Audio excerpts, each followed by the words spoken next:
यात आता आपण टमाटर घालू. हळदी तर मगाने घातली होती आपण. टमाटर घालून छान परतून घेऊ.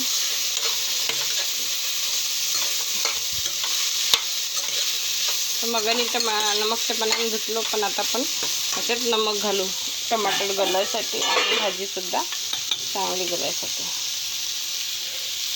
मगाने आपण नमकच्या पाण्यात धुतला तर थोडासा कमीच नमक घालू. मी तर 1.5 चम्मच नमक घालत आहे. मिक्स करून छान हे होऊ देऊ. मिक्स झाल्यावर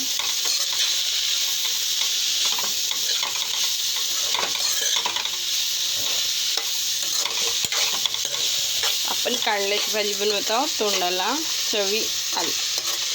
माझ्या हजबंडची तब्येत खराब आहे, त्यांच्यासाठी तोंडाला चवी लागली पाहिजे म्हणून, नाही का. आधी मी कांदा टाकली, तेल टाकली, कांदा टाकल्यावर काढले घातली, त्यांना छान अशापैकी फ्राय होऊ दिली.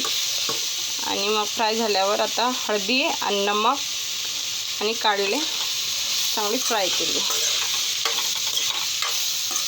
आता वाटलं तर तुम्ही झाकून ठेवू शकता. मग आणि त्या प्रोसिजरवर थोडं झाकायला नाही केली होती, कारण कडू स्मेल नाही आला पाहिजे म्हणून. मी काढल्यामध्ये कडू नाही राहिलं पाहिजे म्हणून. बघा आता पण इथं नमक टाकलेलं आहे. आता राहिली आपलं तिखट टाकायची बारी. तर छानपैकी याला शिजल्यानंतर आपण तिखट घालू. नमक घातल्यावर कसं आहे, नॉनस्टिक कढई आहे, खालून चिपकते, म्हणून आपण थोडा लेटच नमक घालतो. खोलून छानपैकी असे परतून घेऊ. बघा टमाटर आपले गल्ले आहेत, हे बघा गल्ले आहेत पूर्ण टमाटर. आता त्याच्यात तिखट घालू.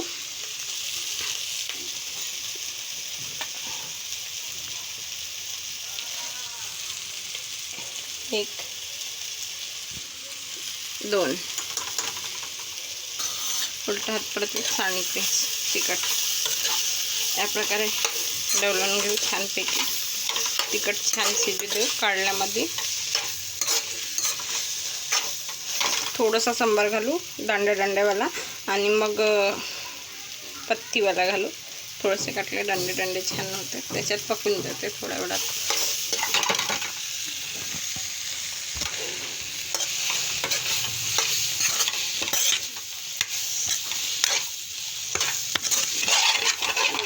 तिकडे आहे तर लवकर तिखट हे लागते.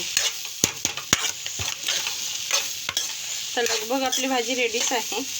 थोडा कमी पावरवर हे करून घेऊ आपण, झाकून घेऊ. तिखट शिजलं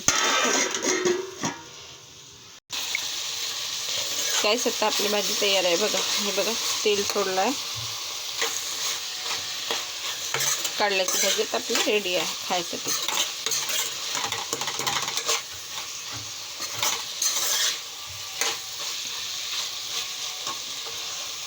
आता सांबार घालून घ्या. गॅस बंद करा. सांबार घाला. आपली भाजी रेडी आहे.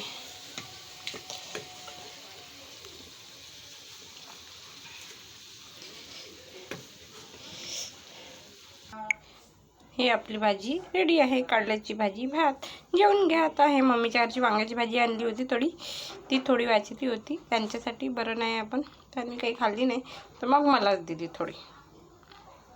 बघा भाजी, आता भात तयार आहे. आता जेवून घेते. बाय.